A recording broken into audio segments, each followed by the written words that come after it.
Welcome to today's Quora episode from Asked and Answered. As a bartender, who was that one customer you will never forget? I took a bartender position at the VFW, and you better hope that you don't have to depend on tips to pay your bills. It was very rare that you would receive a tip of anything over $1. Then, one day, a new member came in that I had never seen, and he asked me for Sky vodka. We did not stock that brand, so I apologized and named the brands of vodka that we did have. The man paid me with a $20 for his $1.50 drink and left the $18.50 for a tip. That was a shocker. For the next few days, the man continued to come in every afternoon, have one drink, pay the $1.50 for his drink, and always leave the $18.50 change for a tip. After a few days of him coming in every afternoon, one day I said to him, "Are you going to be coming in here regularly? Because if you are, I will put some Sky vodka in stock."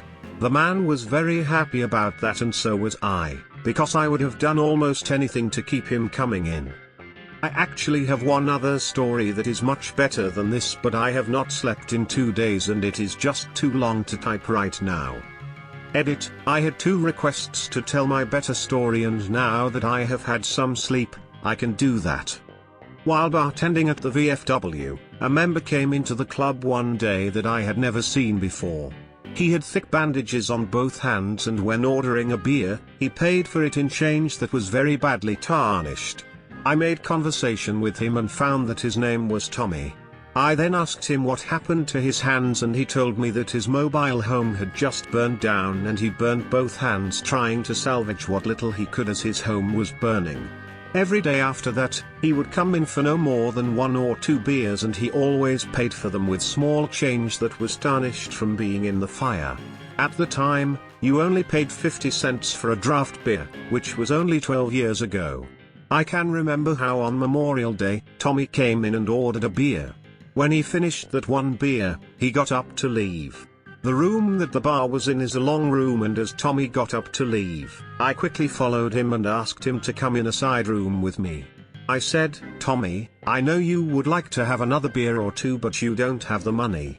I then reached into my wallet and pulled a $20 bill out. As I handed Tommy the $20 bill, I said, "Tommy, today is a holiday and I would like you to go right out to that bar and have another beer or 2 and then use the balance in any way you would like to." Tommy instantly had tears running down his face, and he kept saying, "I am going to pay this back to you. I don't know when, but as soon as my hands are healed enough to do some work, I will pay you back." I said, "No Tommy, this is not a loan, this is a gift, so there is no need for you to pay it back." No matter how many times I insisted to Tommy that the money was a gift, he insisted that he would pay it back one day. I got off of my shift shortly after that, and we had poker machines in the VFW, and they were not legal, but the profit was so high, it was well worth taking the chance of getting caught. Every club in the area had them because they were needed to pay the monthly bills. So, after getting off of my shift, I ordered a beer and headed back to the poker machine room. I then put a $20 bill into one of the machines and started playing. After only playing for a short while, I hit a royal flush for $2,000. I thought, damn, that sure was quick karma. Tommy continued to come into the VFW daily. One day, he came over to me and said, "I am going to need to go live with my daughter out in western Pennsylvania, about 600 miles away, because I can't take care of myself for any longer, but I promise you that the first chance I get, I will come back and pay you the $20 I owe you." Again, I insisted that he owed me nothing, but he kept insisting that he did.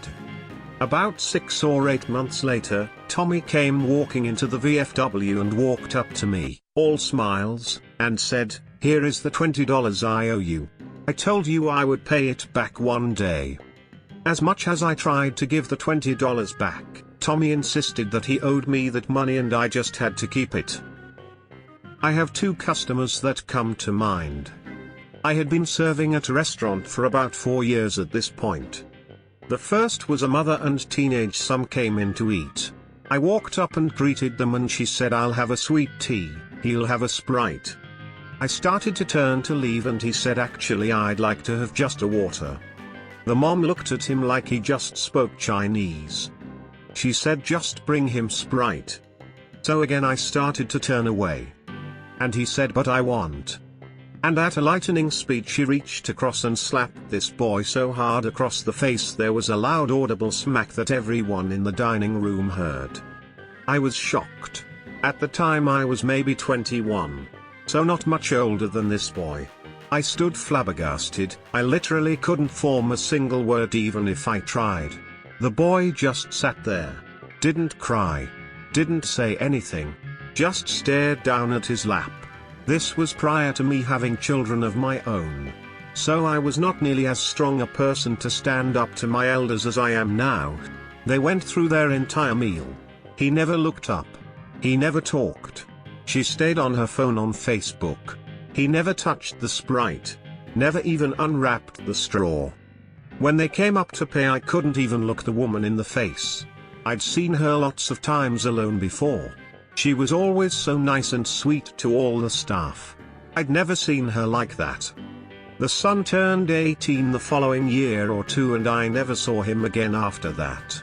The mother I still see in there sometimes, and in the 3 years since I still refuse to wait on her and simply have her seated in someone else's section. The second customer I remember was a woman who ordered a large hamburger steak. But then when she came to pick up the order she looked at it and said, "Oh, I can't eat all this. I'd like to return part of it." And I was like, "What?" And she said, "Yeah, I thought it'd be smaller." She proceeded to open the to-go box. Physically pick up in her bare hand the steaming hot piece of meat smothers in onions and gravy. Rip it in half. And try and hand me the dangling piece of me in my bare hand. I know I had to look appalled because I was disgusted. I said, "Oh no. I'm not taking that." And she just stood there. Meat dripping juices all over the counter and register keys as I backed away from her. I told her just to keep the entire steak. And she was insistent that wasn't right because she wasn't going to pay for it all. I ended up just yelling "manager," and walking as briskly as possible to the kitchen to look at the camera monitors to see when she left and it was safe to return, ringing customers up. She also still comes in to eat, however if I wait on her I make her physically say the word aloud what ounce steak she wants when she orders.